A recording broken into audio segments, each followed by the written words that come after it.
Only a few weeks remain until the unique interstellar comet known as Tri-I Atlas passes at its closest distance to the Sun, situated between the orbits of Mars and Earth. Harvard astrophysicist Avalov proposed a hypothesis that Tri-I Atlas may be a form of alien technology sent to us from another star system. Initial observations showed that its closest approach would occur near Mars on October 3rd, at a distance of about 20,900,000 kilometers.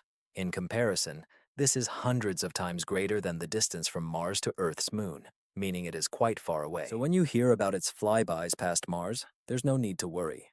It simply passes by at a great distance. It's just an inanimate object close enough for study. Nevertheless, new calculations conducted at NASA's Jet Propulsion Laboratory in collaboration with Harvard astronomers revealed something more exciting. The comet's path is gradually being drawn towards Mars in a manner that does not conform to the usual patterns of natural comets. Each new series of observations shows that the predicted minimum approach distance is decreasing not by millions, but by hundreds of thousands of kilometers. At the same time, its orbit is increasingly approaching the plane of Mars's orbit. Harvard researcher Adam Hibbard, a student of Avalub, conducted calculations and reached astounding conclusions. The object will need just a small push, about 10 kilometers per second of additional impulse in September 2025 for a direct collision. If this happens, Tri-I Atlas will be able to collide with a red planet as early as October.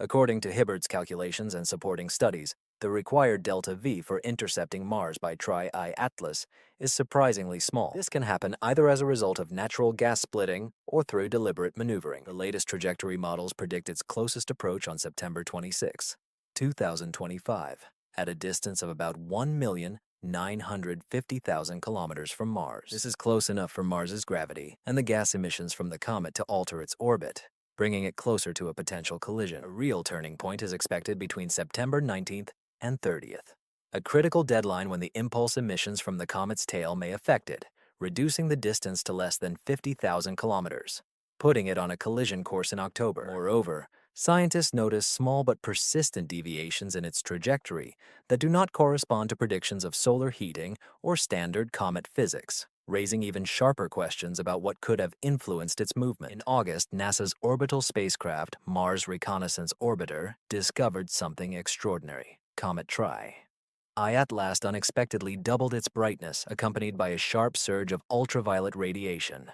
This is completely atypical for comets. The brightness increased instantly, as if someone had flipped a switch. At the same time, spectroscopy conducted by the Gemini South Telescope in Chile revealed something even stranger. Instead of random gas emissions from the sublimated material, Tri-I Atlas emits streams of carbon dioxide with perfect regularity, every 17 minutes, like clockwork. The rhythm is absolutely precise, not missing a second. After several days of observation, these rhythmic impulses created small but stable accelerations, directing the comet precisely towards the orbit of Mars. Particularly convincing is that the ultraviolet sensors on board the MRO mission recorded the same stable rhythm. The sequence of impulses repeated with mechanical precision. Now, amateur astronomers report seeing three celestial bodies, Atlas and its tails, glowing in perfect harmony and always directed towards Mars, each pulsating with the same precise 17-minute rhythm. No known comet behaves like this, especially considering it moves through space at nearly 90 kilometers per second.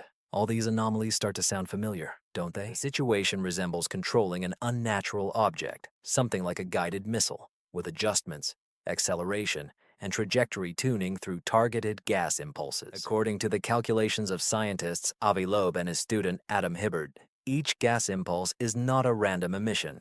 On the contrary, the object seems to control itself, using its sublimated exhausts as sails. This method would allow him to precisely adjust his route as he moved within our planetary system, just like spacecraft do with orientation thrusters. The leak of official memos indicates that planners seem to be using the Mars Reconnaissance Orbiter as a radar platform to observe and track the incoming trajectory of Tri-I Atlas. At the same time, powerful antennas in Goldstone were reoriented to reflect radar signals directly from the comet's core. According to an insider, the radar responses are unlike anything recorded before.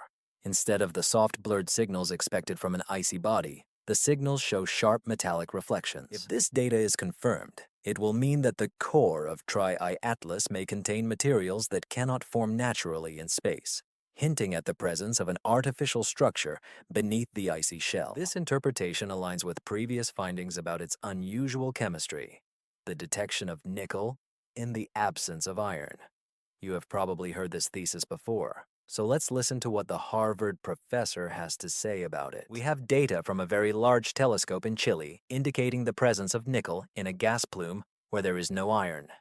Nickel cannot be obtained without iron except through an industrial process on Earth that produces nickel alloys partially used in spacecraft. Scientists noted that in other comets, nickel and iron usually occur together, and their ratio is often close to 1. This is explained by the fact that both elements are formed during supernova explosions, and typically, there is more iron in the elemental composition of the solar system. However, in this case, there is only nickel without any iron at all. What conclusion can be drawn from this anomaly? Perhaps nickel was predominantly obtained through the carbonyl process, which is known in the industry for producing nickel alloys. Such alloys without iron are very useful, for example, for protecting the hulls of spacecraft. Radar detections showed sharp metallic signals indicating a dense and compact core of an object known as 3I Atlas, weighing nearly 10 billion tons and measuring about 400 meters in diameter. This makes it comparable in size to the largest metallic asteroids in our solar system, except that it moves at an unusually high speed. The signature of this metal, along with its strange behavior, such as perfectly synchronized 17-minute gas ejection pulses, adds grounds to believe that the object may conceal an internal structure different from known comets. Even more intriguing is that the Mars Express spacecraft captured 3 sparkling points near the 3I sector, forming a perfect triangular pattern that persisted over several frames. This precision is too great to be dismissed as random debris. Scientists argue whether these are fragments accompanying the object or reflectors moving with it.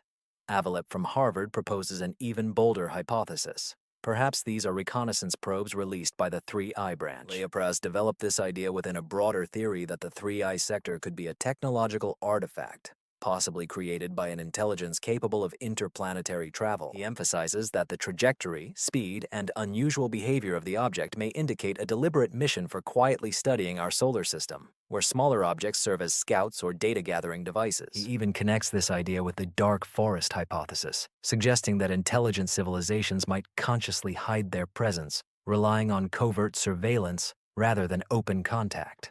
Although all this remains speculation, the theory draws attention due to numerous anomalies around 3I sector. But this is no longer just an academic discussion, as the comet is moving at almost 87 kilometers per second relative to the Sun and 57 kilometers per second relative to Mars. International space agencies begin to act. In September, the European Space Agency, Roscosmos, the United States, and the Japanese Space Agency held an emergency meeting, officially considering the situation as a planetary protection issue. Experts were divided into 2 camps. Some advocated for active interception of the comet, while others recommended limiting themselves to passive observation, considering the enormous risks associated with such high speeds. If you were given the opportunity to make a decision, which approach would you choose? To insist on interception or to prefer watching from a safe distance? I would be glad to hear your opinions in the comments below. On one hand, intercepting the object named 3I Atlas could open a unique opportunity to study an interstellar comet up close, potentially leading to important discoveries about its origin and composition. However, the task is colossal.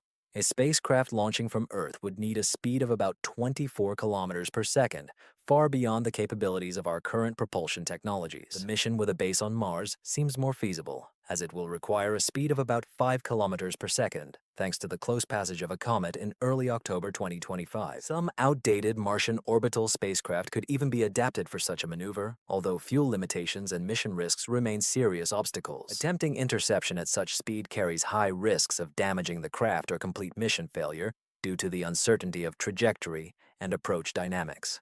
At the same time, passive observation using Martian orbiters and powerful telescopes offers a safer approach. These instruments will be able to capture high-quality images and spectra during a close flyby of the comet, which is particularly important, as ground telescopes will face limitations during perihelion. Passive monitoring also allows for continuous tracking of the comet's activity and orbit without endangering spacecraft or violating planetary protection protocols. Considering the extreme speed of the 3I Atlas and its potentially artificial, self-regulating behavior, the risk of unsuccessful interception, including collisions with debris, and unintended consequences, requires special caution. At this moment, the strategy of focused passive observation, with the possibility of activation if necessary, seems the most reasonable. In simple terms, every step must be carefully considered, especially when there is a real threat of collision between 3I Atlas and Mars. If the 3I Atlas collides with Mars, the consequences will be catastrophic. With an estimated mass of nearly 10 billion tons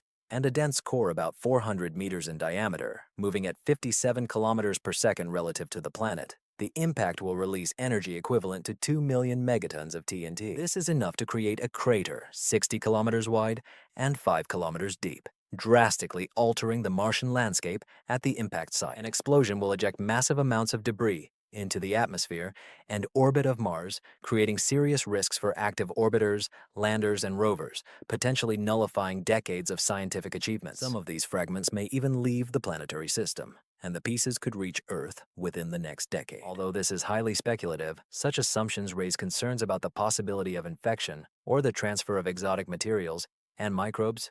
Nevertheless, such a collision could become a unique scientific opportunity. A strike can crack or open the core of an object, revealing its internal structure and composition. If unusual alloys or even artificial elements are hidden within the core, as some researchers suggest, it will be an opportunity to uncover the truth. In the event of destruction, scientists will have the opportunity to study primordial material from its depths, which could lead to the discovery of exotic alloys or unnatural compounds. This could provide direct evidence to determine whether the Litri Atlas is a natural interstellar wanderer or something artificially created. To make the most of this rare opportunity, tools like the James Webb Space Telescope and Martian orbiters are ready to gather as much data as possible before and after its flyby or potential collision, in hopes of unraveling the mysteries of this enigmatic traveler.